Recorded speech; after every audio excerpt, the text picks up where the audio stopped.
नमस्कार, मैं नवीन NY maths में आप सबका स्वागत करता हूं। आज हम स्टार्ट करने वाले हैं चैप्टर फंक्शन, जो कि एक बहुत इम्पोर्टेंट चैप्टर है। इम्पोर्टेंट चैप्टर किस लिए है? हालांकि इस चैप्टर से क्वेश्चंस बहुत कम आते हैं, ठीक है, बट ये जो चैप्टर है ये बेस का काम करता है ऑलमोस्ट सभी चैप्टर्स के लिए, मेनली जिसमें limit, differentiability, integration, trigonometry, inverse trigonometry, मतलब डायरेक्टली इस चैप्टर से क्वेश्चन बहुत कम आते हैं, बट इनडायरेक्टली ये चैप्टर बहुत जगह यूज़ होता है, इसलिए बहुत ज़्यादा इम्पोर्टेंट है। और ये कहें कि उन बाकी चैप्टर्स के लिए बेस का काम करने वाला चैप्टर है, ठीक है। और क्योंकि हमने कहा है कि हम जो करेंगे यहाँ पर वो बिल्कुल बेसिक से करेंगे और उसी चीज़ को हायर लेवल तक लेकर जाएंगे, ठीक है। तो सबसे पहले हम फंक्शन को स्टार्ट करते हैं बिल्कुल बेसिक लेवल से। इसको ऐसे स्टार्ट करेंगे कि चाहे वो कोई बच्चा +1 में हो या +2 में हो या HSC, NDA, एयरफोर्स या PGT मैथमेटिक्स, मतलब कि कोई भी टेस्ट हो 1-2 सिलेबस पे बेस, सबके लिए ये चैप्टर क्या होने वाला है, बहुत हेल्पफुल होने वाला है, ठीक है। तो मेरी आपसे सिर्फ इतनी सी रिक्वेस्ट है कि एक रफ नोटबुक ले लीजिए और पेन ले लीजिए साथ में, ठीक है, ताकि जब हम क्वेश्चंस करें तो आप उन क्वेश्चंस को कर पाएँ, मतलब उनके साथ के साथ प्रैक्टिस करते रहें। दूसरा, अगर कोई चीज़ आपको लगे कि हाँ ये चीज़ हमें नोट करने वाली है, तो आप उसके साथ के साथ खुद के नोट्स बनाएं, क्योंकि मैथ के लिए सबसे बेटर होता है कि आप अपने खुद के नोट्स बनाते हुए चलें। आप अपनी लैंग्वेज में बनाते जाइए, उसको बाद में प्रिंसिपल लैंग्वेज में कन्वर्ट कर लेना, मतलब कि बुकिश लैंग्वेज में भी कन्वर्ट कर लेना थोड़ा सा, कि भाई सेंटेंसेस वगैरह की मिस्टेक हो ना हो, जो भी है, ठीक है। बट अपने नोट्स खुद से बनाना सबसे बेस्ट रहेगा मैथ की प्रिपरेशन के लिए, ओके। तो आ जाइए स्टार्ट करते हैं सबसे पहले कि व्हाट इज़ फंक्शन, कि फंक्शन क्या है। फंक्शन क्या होता है? एक मैपिंग होती है। क्या होती है? एक मैपिंग। जैसे कि हमने डेफिनेशन में लिखा फंक्शन ए मैपिंग, किस टाइप की? हमने कोई मैपिंग डिफाइन की है f नाम से, जो कि क्या है, x to y है। यहाँ पे x और y क्या है? कोई भी दो सेट्स हैं, और से कि नॉन एम्प्टी सेट्स हैं, ठीक है। इसका फंक्शन, वो फंक्शन कहलाएंगे इफ़, कब कहलाएंगे वो फंक्शन?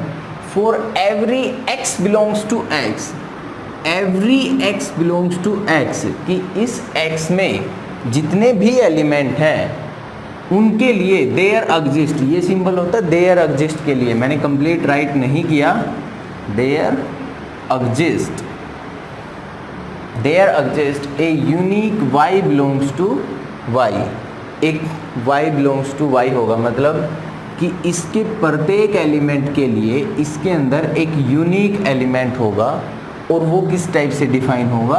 इस टाइप से डिफाइन होगा, ठीक है। अगर ऐसी कोई मैपिंग है तो हम उसको क्या कहेंगे? फंक्शन कहेंगे। क्लियर? ये तो है बुकिश लैंग्वेज। अब इसको समझना बड़ा थोड़ा सा डिफ़िकल्ट है। देखो सिंपल सी बात में समझते हैं कि मान लो कि मेरे पास कोई x है, जिसमें हमने मान लिया कि 2 है, 4 है, ये 5 है और ये 6 है। ये सेट हमने क्या मान लिया? x। एक हमने मान लिया कि a, b और c, इसको हमने मान लिया y, ठीक है। ये दो कोई भी सेट हो सकते हैं, हमने 2 सेट मान लिए। यहाँ पे मैंने एक मैपिंग डिफाइन की f के नाम से, ठीक है, f के नाम से।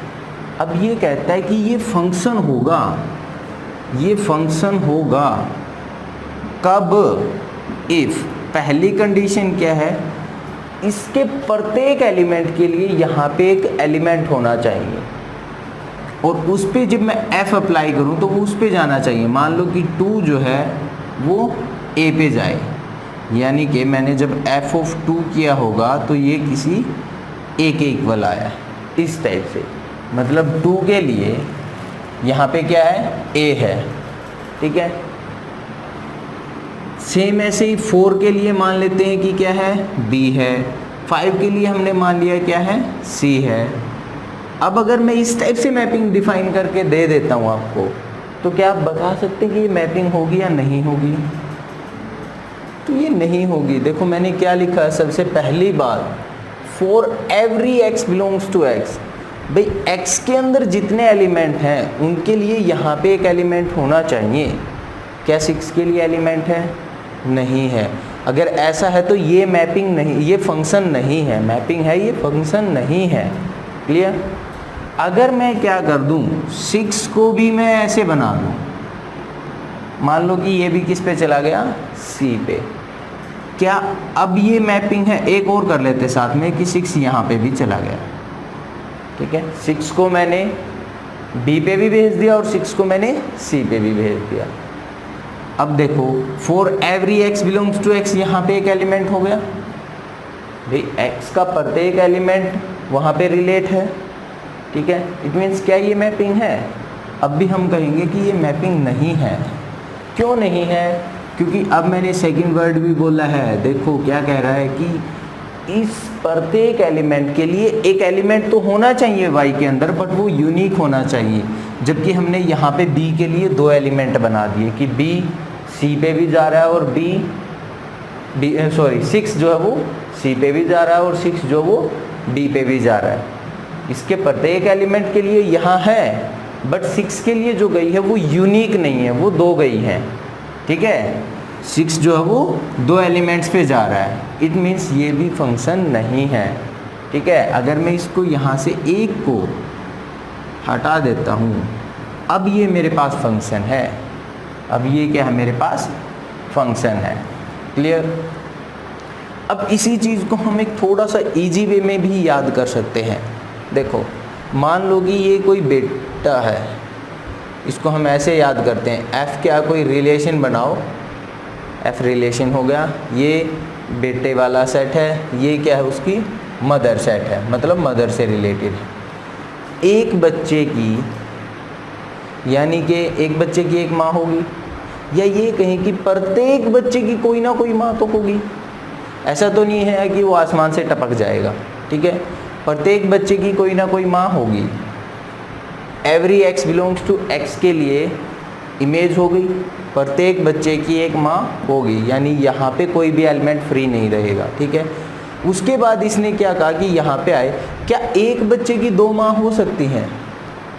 क्या एक बच्चे की 2 माँ हो सकते हैं? जन्म देने वाली से बात कर रहे हैं। क्या एक बच्चे को 2 अलग अलग माएँ जन्म दे सकती हैं? नहीं दे सकती, यानी एक के लिए एक ही होगी, ठीक है। क्लियर? हाँ, ऐसा हो सकता है कि 2 बच्चों की एक माँ आ जाए, ये तो हो सकता है कि भाई 2 बच्चों की एक माँ हो, ठीक है। इट मीन्स अगर हम x को किससे डिनोट करते हैं? चाइल्ड सेट से। y को किससे डिनोट करें? मदर सेट से। तो एक बच्चे की एक माँ होगी, या ये कहें कि प्रत्येक बच्चे की कोई ना कोई माँ तो होगी, ठीक है, और वो यूनिक होगी। प्रत्येक बच्चे की कोई ना कोई माँ होगी और वो क्या होगी? यूनिक होगी, यानी प्रत्येक बच्चे की एक ही माँ होती है, 2 नहीं हो सकती, ठीक है। ये पूरी डेफिनेशन में सिर्फ यही बात कहना चाहता है। अब इसमें कुछ एक टर्म्स होती हैं, देखो इसी एग्जाम्पल के थ्रू हम उसको भी समझ लेते हैं। तो जब भी मैं फंक्शन की बात करूँगा, जब ये मेरे पास की अगर फंक्शन हो गया, तो उसके बाद मैं कहूँगा इसमें सबसे पहले कि डोमेन क्या होती है, कि फंक्शन की डोमेन क्या होगी। अगर मैंने फंक्शन को डिफाइन कर रखा ऑलरेडी, तो जो ये x सेट है या जो ये जो चाइल्ड सेट है, ये मेरा क्या होता है? डोमेन होता है। क्या होता है? डोमेन, ठीक है। अगर मैं कोडोमेन की बात करता हूँ, किसकी बात करता हूँ? कोडोमेन की, कोडोमेन की, तो जो मेरा y सेट होगा वो क्या कहलाएगा? कोडोमेन। जो मेरा y सेट था ये क्या कहलाता है? कोडोमेन। क्लियर? और एक वर्ड होता है रेंज। क्या होता है? रेंज। अब देखो रेंज जो होता है वो कोडोमेन का सबसेट होता है। पहली चीज़, रेंज जो होता है वो कोडोमेन का ही कोई ना कोई सबसेट होगा। अब रेंज से क्या मतलब है कि x के जो x के एलिमेंट थे वो इसमें किस किस एलिमेंट्स पर जाकर मिले हैं, मतलब इनकी इमेजेस क्या क्या बनी हैं वहाँ पे, जो जो इमेजेस बनी हैं उनकी जो कलेक्शन होगी उसको मैं क्या कहूँगा, रेंज कहूँगा। अगर मैं इसी पर्टिकुलर वे में देखता हूँ, देखो 2A पे गया, 4A पे गया, 5C पे गया, 6C पे गया, ठीक है। ABC तो क्या है, मतलब ये पूरा सेट तो क्या था मेरा, कोडोमेन, पूरा सेट तो क्या था भाई से, कोडोमेन। लेकिन अगर मैं रेंज की बात करता हूँ तो रेंज क्या आएगी यहाँ पे, A और C आएगी, A और C, यानी इन एलिमेंट्स की इधर इमेज क्या क्या बनी है, किस किस एलिमेंट्स पर वो जाकर मिले हैं, वो A पर और C पर मिले थे, तो A और C मेरी क्या हो जाएगी, रेंज हो जाएगी। डोमेन क्या होगा, जहाँ से मेरे एलिमेंट हमने पिक किए थे, यानी कि जो सन सेट था या से चाइल्ड सेट था, उसको मैं क्या कहता हूँ, डोमेन। कोडोमेन क्या होगा, जो मदर सेट था, और रेंज क्या होगी, मदर सेट के किन किन एलिमेंट्स के पास वो गए थे, ठीक है। क्लियर हुआ। अब डोमेन को थोड़ा सा और अंडरस्टैंडिंग में लेते हैं। देखो ये तो हो गया पर्टिकुलर कि जब हमारे पास ये सेट गिवन होंगे। मान लो कि मेरे पास में कोई ऐसे गिवन है से x²/x-1, ऐसे कोई फंक्शन गिवन है और ये बोल दे कि इसकी डोमेन क्या होगी, इसकी डोमेन क्या होगी। अगर हमें क्वेश्चन में गिवन नहीं है तो हम क्या करते हैं, 1 सेकंड के लिए हम बाय डिफ़ॉल्ट इसको r कंसीडर करके चलते हैं, ठीक है। बट इस r में भी हमें ये चीज़ देखनी होती है कि r की किस वैल्यू के लिए ये फंक्शन डिफाइन नहीं है, उसको हमें क्या करना पड़ता है, r में से निकालना पड़ता है। हमें r में से क्या करना पड़ता है, निकालना पड़ता है। यानी कि ये कहें कि डोमेन क्या होती है, डोमेन वो सेट ऑफ एलिमेंट्स होते हैं जिन पे मेरा जो फंक्शन है वो क्या होता है, डिफाइन होता है, ठीक है। डोमेन क्या होती है, वो सारे एलिमेंट्स का सेट जिन पे मेरा कोई पर्टिकुलर फंक्शन जो है वो क्या होगा, डिफाइन होगा, ठीक है। अब बहुत बार हमें क्वेश्चन ऐसे ही आते हैं कि फाइंड द डोमेन। अगर हमें नहीं पता होती तो बाय डिफ़ॉल्ट हम r लेंगे, उस r रियल नंबर के सेट में से हम वो एलिमेंट्स निकाल देंगे जिन पे हमारा फंक्शन डिफाइन नहीं होता, या सिर्फ उनको पिक करके राइट कर देते जिन पे हमारा फंक्शन डिफाइन होता है, ठीक है। बेटर अंडरस्टैंडिंग के लिए एक एग्जांपल करते हैं, ठीक है। देखो क्वेश्चन एग्जांपल क्या हमारे पास क्वेश्चन आया है कि फाइंड द डोमेन, हमें डोमेन फाइंड आउट करनी है of function F such that F X कैसे डिफाइन है, F X is equal to x² + 3x + 5 divided by x² - 5x + 4, ठीक है। ये कोई फंक्शन है और इसके लिए हमें क्या फाइंड आउट करनी है, डोमेन को फाइंड आउट करना है, ठीक है। देखो मैंने आपको बोला था कि हम फंक्शन की डोमेन को सोचेंगे कैसे। अगर मैं इस फंक्शन को देखूं तो हमारी जो डेफिनेशन थी डोमेन की वो क्या कहती थी, x की वो सारी वैल्यू जिन पे मेरा फंक्शन क्या होगा, डिफाइन होगा, वो क्या कहलाएगी, उसकी डोमेन कहलाएगी। x की वो सारी वैल्यू जिस पे मेरा फंक्शन डिफाइन होगा वो क्या कहलाएगी, डोमेन कहलाएगी। अब अगर इस न्यूमरेटर को देखें, अगर न्यूमरेटर को देखें x² + 3x + 5, इसके लिए तो मैं x कुछ भी रख दूं, ऐसा तो होगा नहीं कि ये डिफाइन नहीं होगा, ये तो डिफाइन हो ही जाएगा। x को अगर मैं कुछ भी रखूं तो ये हमेशा डिफाइन होगा। प्रॉब्लम कहाँ है, यहाँ पे है, क्योंकि हमने कितनी बार इसको किया है। 10th क्लास में जब हम पढ़ते थे रैशनल नंबर का चैप्टर, तो हम क्या कहते थे कि जो डिनोमिनेटर है वो कभी भी इक्वल टू 0 नहीं होना चाहिए। अगर मुझे किसी को डिफाइन करना था तो क्या था कि डिनोमिनेटर कभी भी इक्वल टू 0 नहीं होना चाहिए, क्योंकि किसी भी नंबर की डिवाइड में अगर 0 आ गया तो वो क्या हो जाएगी, नॉट डिफाइन फॉर्म हो जाएगी, ठीक है। यानी हमारी जो मेन कंडीशन है वो क्या कहता है कि ये 0 नहीं होना चाहिए, मतलब कि x² - 5x + 4 does not equal to 0, ये 0 नहीं होना चाहिए। इसने ये कहा, हम मान लेते हैं कि ये 0 हो गया, हम ये चेक कर रहे हैं कि ये जो डिनोमिनेटर है ये 0 किस किस वैल्यू पे होता है।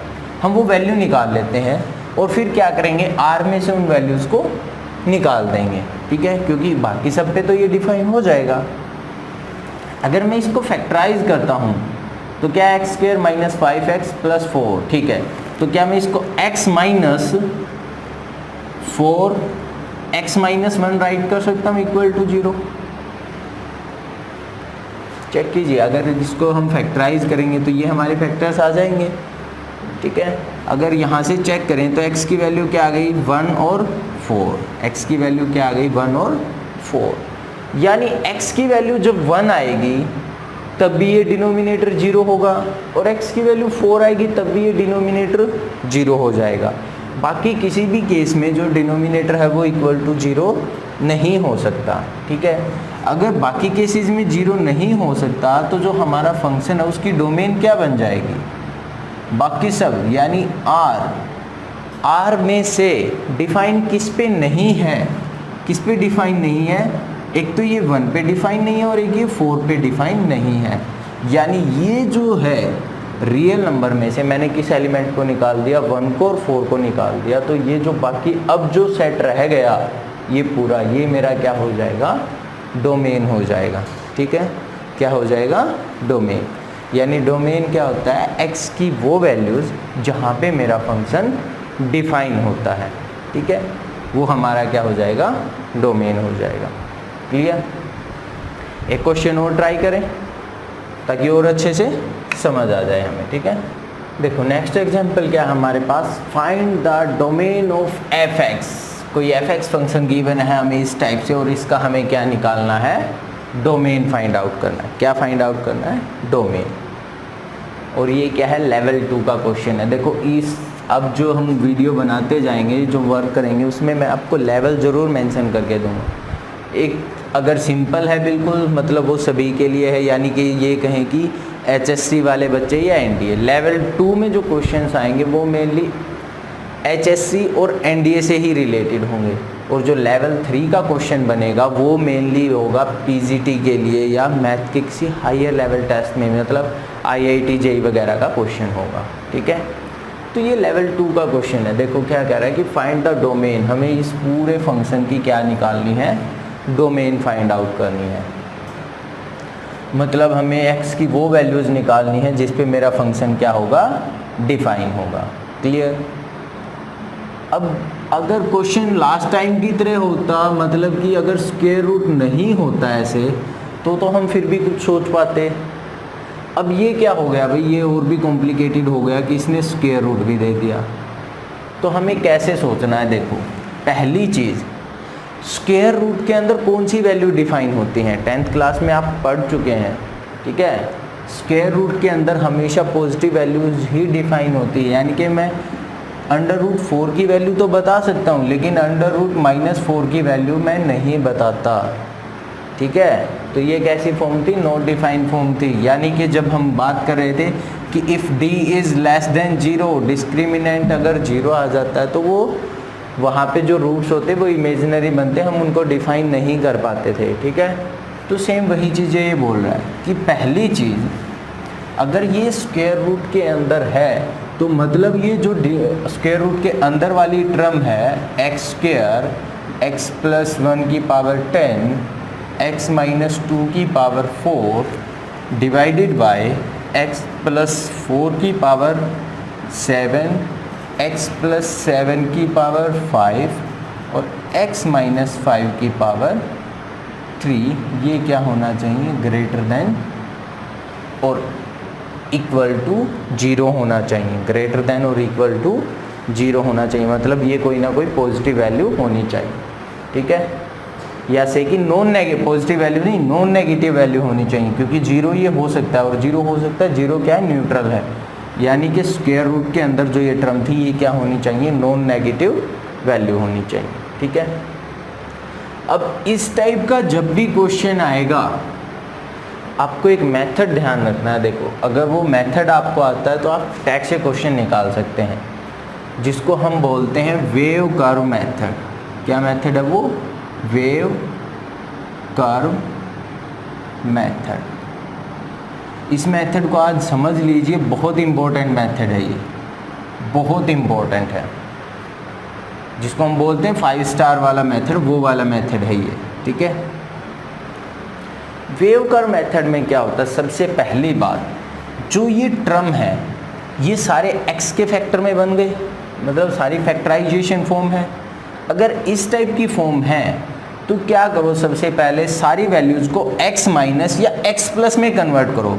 अगर मान लो कि 2 माइनस एक्स है कहीं, जैसे ये फैक्टर्स गिवन है, ऐसे कहीं 2 माइनस एक्स गिवन होता तो मैं इसमें से माइनस कॉमन ले लेता और इसको किस में कन्वर्ट कर लेता, x माइनस 2 में, ठीक है।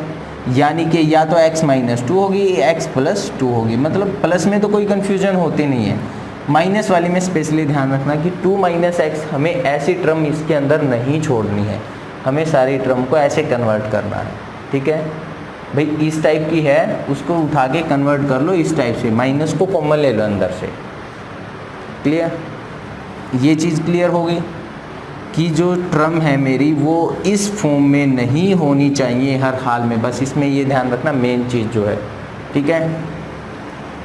उसके बाद सेकंड थिंग क्या है कि कोई भी टर्म स्क्वायर में नहीं होनी चाहिए या क्यूब में नहीं होना चाहिए, मतलब x जो वो लीनियर होने चाहिए, ये इनकी सारे की पावर कुछ भी हो डजेंट मैटर, ऐसा नहीं होना चाहिए कि x स्क्वायर माइनस 2 हो, ऐसा भी नहीं होना चाहिए। अगर ऐसा है तो इसको पहले फैक्टराइज कर लीजिए, यानी x माइनस अंडर रूट 2 और x प्लस अंडर रूट 2 करके, ठीक है। इस फॉर्म में भी नहीं होना चाहिए, मतलब फैक्टराइज फॉर्म में होना चाहिए, यानी कि ये जितने फैक्टर हैं खुद से लीनियर होने चाहिए, इनकी पावर कुछ भी हो सकती है। अंदर वाला जो फैक्टर है, ये जो अंदर वाली टर्म्स हैं, ये सारी क्या होनी चाहिए, लीनियर होनी चाहिए, इनकी पावर कुछ भी हो डजेंट मैटर, ठीक है। अगर ये दो चीज़ें आपको पता है, आपने कर ली, तो क्वेश्चन में कुछ भी नहीं बचेगा। अब इसको सोल्व कैसे करना है वो देखो, मैं क्या करूँगा, नंबर लाइन को डिफाइन करूँगा, ठीक है। ये एक्स स्क्वायर अकेला है, क्या मैं इसको एक्स स्क्वायर को x माइनस 0 का स्क्वायर लिख सकता हूँ? कोई कन्फ्यूजन है? नहीं है। अब देखो सारी चीज़ों को हमें ऐसे सोचना है, जब मैं इसको इक्वल टू 0 पुट करूँगा तो x की वैल्यू क्या आएगी मेरी 0। जब मैंने इस टर्म को इक्वल टू 0 पुट किया होगा तो x की वैल्यू क्या आएगी -1। जब मैंने इसको इक्वल टू 0 पुट किया होगा तो x की वैल्यू क्या आएगी 2, क्या आएगी 2 आ जाएगी। इसको इक्वल टू 0 पुट किया होगा तो से -4 आ जाएगी। इसको इक्वल टू 0 पुट किया होगा तो -7। इसको इक्वल टू 0 पुट करेंगे तो 5। ठीक है, क्या किया हमने, इसको इक्वल टू 0 पुट किया तो 0 आएगा। इसको इक्वल टू 0 पुट किया तो x की वैल्यू क्या आएगी -1 रख लिया। इधर से पुट किया तो क्या आएगा 2। इसको 0 पुट किया तो -4। इसको 0 पुट किया तो -7। इसको 0 पुट किया तो 5। ठीक है, यानी ये जो वैल्यूज़ मैंने निकाली सारे क्या बोलते हैं इनको, क्रिटिकल पॉइंट्स। मतलब वो पॉइंट्स जिन पे ये मेरी जो टर्म है ये क्या बन रही है, 0 बन रही है। अगर मैंने x इक्वल टू -1 रख दिया तो ये 0 0 इंटू समथिंग सारा 0, मतलब x -1 इसका क्या है, क्रिटिकल पॉइंट है। यानी ये जो निकाल रहे हैं हम, जैसे मैंने आपको समझाया, ये सारे क्या थे, क्रिटिकल पॉइंट्स थे। अगर कोई बोले तो, अदरवाइज सिंपली इतना ही ध्यान रखो कि इसको ऐसे करते हैं। ठीक है, अब अगर आपने पूरी टर्म को x माइनस समथिंग या x प्लस समथिंग में कन्वर्ट कर रखा है, जो मैंने आपको फर्स्ट बात बताई थी कि भाई 2 माइनस एक्स नहीं होना चाहिए, यानी हमने ये करेक्शन कर ली, सही है, हमारा x माइनस समथिंग है। दूसरा, स्क्वायर वाली टर्म भी नहीं है। ठीक है, मतलब सारे के सारे क्या हैं, लीनियर है। ठीक है, अगर हमने ऐसा कर लिया है तो अब देखो क्वेश्चन को कैसे करना है। जो राइट हैंड साइड होगी हमेशा वो पॉजिटिव होगी, राइट हैंड साइड जो होगी वो हमेशा क्या होगी, पॉजिटिव। ठीक है, उसके बाद आ जाइए 5 पे। ठीक है, 5 किसका क्रिटिकल पॉइंट था, कहाँ से निकला था, 5 आया था मेरा यहाँ पे। ठीक है, इसकी पावर क्या है, ओड है। ओड है तो साइन पक्का कन्फर्मली चेंज होगा, यानी कि पॉजिटिव, मतलब यहाँ पे क्या आएगा, नेगेटिव आ जाएगा। अगर पावर ओड है तो साइन चेंज होगा हमेशा। देखो ऐसे कन्वर्ट करने के बाद राइट हैंड साइड हमेशा पॉजिटिव। उसके बाद हमने देखा कि 5 किसकी वजह से आता है, इसकी पावर क्या थी, ओड थी, मतलब साइन क्या होगा, नेगेटिव होगा। फिर क्या आ गया 2 किसकी वजह से आता, यहाँ पे 2 की पावर, मतलब इस फैक्टर की पावर क्या थी, 4, इवन थी तो साइन में कोई चेंज नहीं आएगा, यानी नेगेटिव से नेगेटिव में। 0 पे फिर से क्या है, इवन है तो फिर से नेगेटिव। -1 पे क्या है, इवन है, मतलब फिर से नेगेटिव। -4 वाली टर्म पे क्या है, 7 है, मतलब ओड है, तो साइन क्या हो जाएगा, चेंज हो जाएगा। x + 7 रेज़ टू पावर 5, यहाँ से आया था 7, पावर क्या है, ओड है, यानी फिर से चेंज हो जाएगा। ठीक है, क्लियर हो गया।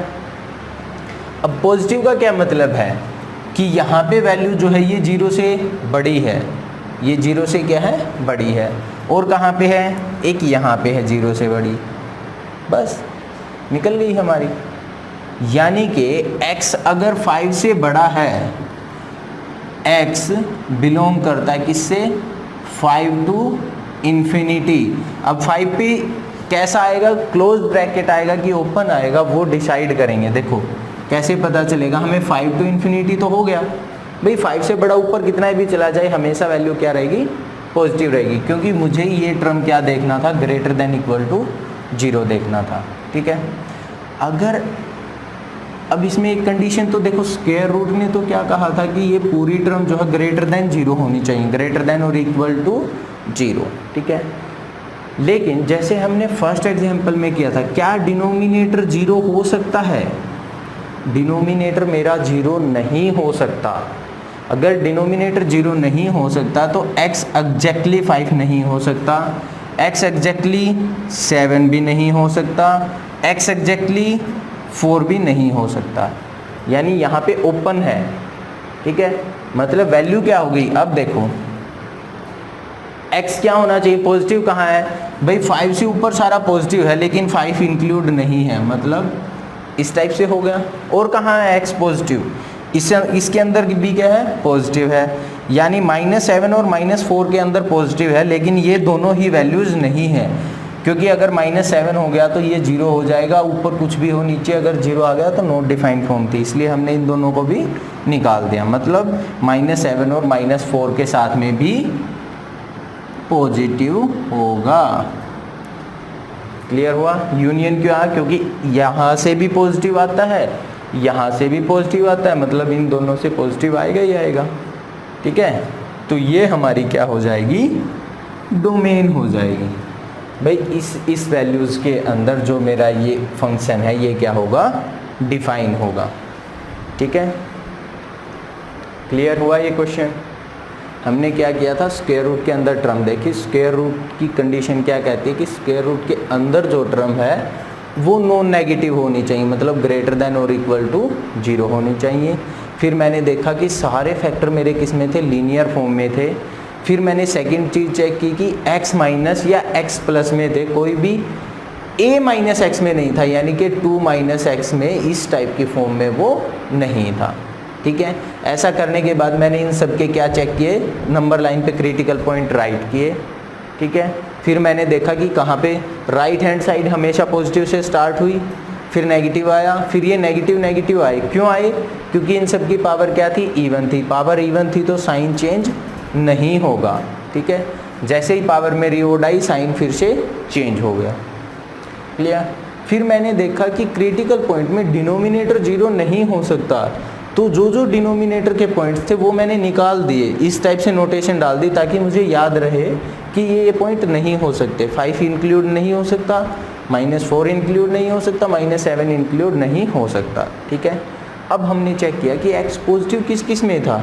एक तो 5 से ऊपर कितना भी चला जाए सब में क्या है, पॉजिटिव, यानी 5 टू इन्फिनिटी।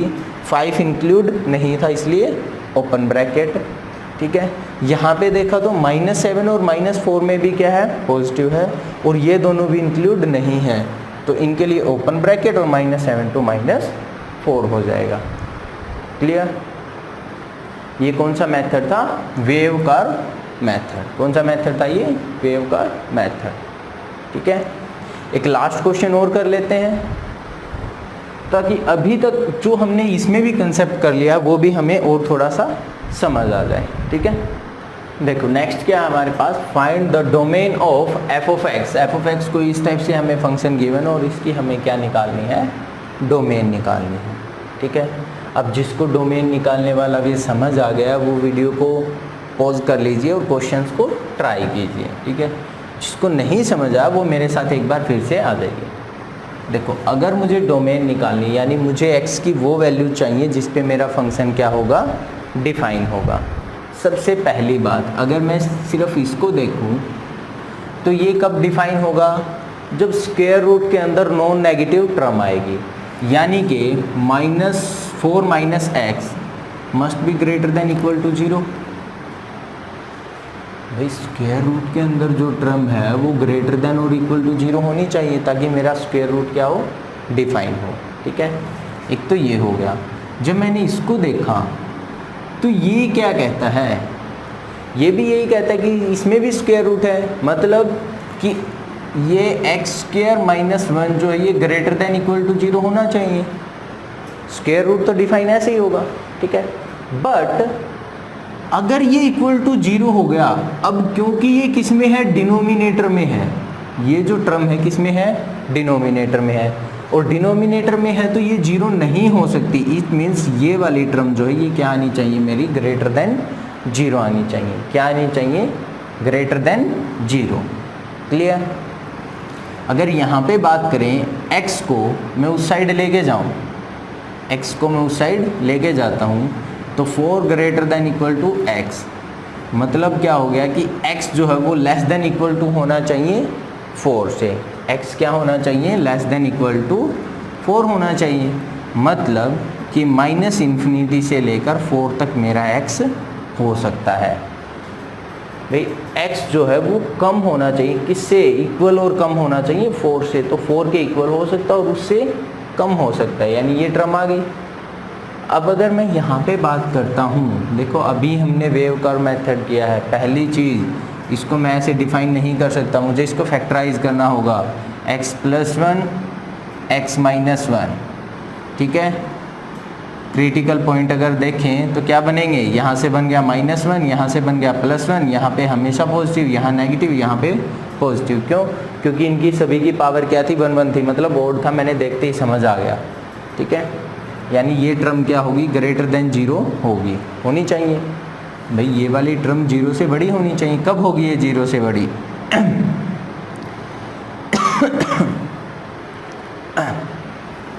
0 से बड़ी कब होगी, जब ये 1 से बड़ी होगी या फिर -1 से छोटी होगी। यानी x जो है वो बिलोंग करना चाहिए किस में, या तो -1 से छोटी, मतलब -1 to -1 होनी चाहिए। यहाँ पे 1 नहीं आ सकता क्योंकि यहाँ पे इक्वलिटी का साइन ही नहीं है। अगर इक्वल का साइन होता फिर ये 1 आता, लेकिन डिनोमिनेटर में था इसलिए हम इसको पहले ही हटा चुके हैं यहाँ से, ठीक है। मतलब -∞ to -1 में ये क्या है, पॉजिटिव है, क्योंकि इसने कहा है कि 0 से बड़ा होना चाहिए। तो 0 से बड़ा कब आ रहा था वो चेक किया। और किस में आ रहा है भाई, 1 से इन्फिनिटी में भी ये क्या है, बड़ा है। या तो -1 से छोटा हो जाए या 1 से वैल्यू बड़ी हो जाए, दोनों केस में ये क्या आएगा, ग्रेटर देन 0 आएगा, ठीक है। अब क्योंकि ये जो फंक्शन है ये इन दोनों का मिलकर बना है, इन दोनों के मिलकर बनने से बना है, यानी मुझे x वो चाहिए जो इन दोनों कंडीशन को एक साथ सेटिस्फाई करेगा। मुझे x वो चाहिए जो इन दोनों कंडीशंस को एक साथ सेटिस्फाई करेगा, ठीक है। एक साथ सेटिस्फाई करेगा मतलब मुझे इस वैल्यू का और इन वैल्यू का क्या चाहिए, इंटरसेक्शन चाहिए, क्योंकि इंटरसेक्शन क्या करता है, दोनों की कॉमन चीज़ों को निकालता है, ठीक है। अब ये वाली वैल्यू देखें तो ये क्या है वैल्यू, समझो कि ये क्या है, 0 है, यहाँ पे हो गया 1, यहाँ पे हो गया 4, ठीक है, यहाँ पे हो गया -1 अप टू इन्फिनिटी। इसने क्या कहा कि 4 से लेकर इधर की सारी वैल्यूज़, 4 से लेकर माइनस की सारी वैल्यूज़। अब इसने क्या कहा कि -1 टू इन्फिनिटी, -1 यहाँ पे है, इससे इन्फिनिटी इधर की सारी वैल्यूज़, ठीक है। और क्या कहा, 1 टू इन्फिनिटी, 1 कहाँ पे था, यहाँ पे, 1 से लेकर इन्फिनिटी तक की। अब ये देखो कि दोनों लाइनें कहाँ कहाँ हैं, एक तो इस इंटरवल में है, इस इंटरवल में दोनों लाइनें हैं, और एक इस वाले इंटरवल में दोनों लाइनें हैं। ये इंटरवल कहाँ से कहाँ तक है, -1 टू 4, कहाँ तक है, 1 टू 4, यानी जो मेरा x है वो बिलोंग करेगा कहाँ पे, एक तो हो गया 1 टू 4, 1 टू 4, 4 पे क्लोज्ड है, जबकि 1 पे क्या था, ओपन था, ठीक है। इधर कौन है, -1 से इन्फिनिटी, -1 से इन्फिनिटी पे क्या था, ये कॉमन था, यानी -∞ टू -1, और इनका क्या रहेगा, यूनियन रहेगा, इन दोनों वैल्यूज़ में ये क्या थे, कॉमन थे, ठीक है। कैसे किया हमने भाई, 4 से क्या होना चाहिए, छोटी सब वैल्यू, ये तो कहता है कि 4 से छोटे वाली सब वैल्यू चलेंगी।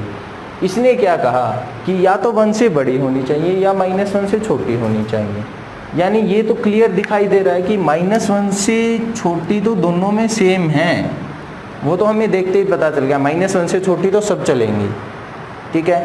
इसने कहा था कि 1 से बड़ी सारी चलेंगी, ये कह रहा है कि 4 से छोटी होनी चाहिए। भाई 1 से बड़ी जा रही है, लेकिन उसको रोको, भाई ये कह रहा है कि 4 से ज़्यादा नहीं जानी चाहिए, तो 1 से लेकर 4 तक की वैल्यूज़ भी साथ में इंक्लूड हो जाएंगी, ठीक है। क्लियर हुआ, क्वेश्चन समझ आए, आई होप कि आ गए होंगे आपको, ठीक है। वेव कर्व मेथड सबसे इम्पोर्टेंट है और हमारा बिल्कुल बेस है, ये बहुत बार यूज़ होगा वेव कर्व मेथड। जब भी हमें इस टाइप की कैलकुलेशन निकालनी होंगी, एक बार इसको थोड़ा सा अच्छे से समझ लेंगे तो ये बहुत हेल्प करता है हमें वेव कर्व मेथड, ठीक है। मॉडुलस फंक्शन में भी हमें इसकी नीड होगी, बहुत सारे ऐसे क्वेश्चंस हैं जिसमें हमें वेव कर्व मेथड की नीड होती ताकि हम वैल्यूज़ को जल्दी से कैलकुलेट कर पाएँ। तो आपसे रिक्वेस्ट है कि वेव कर्व मेथड के 1-2 क्वेश्चंस और देखना इसी वे से, और उसको वेव कर्व मेथड पे ट्राई करना, ठीक है। अगर वीडियो पसंद आई हो तो लाइक शेयर करना मत भूलना, और हाँ, चैनल को अभी तक सब्सक्राइब नहीं किया है तो वो भी कर लीजिए, ठीक है। आज के लिए इतना ही, बाकी स्टार्ट करेंगे कल के लेक्चर में, ओके।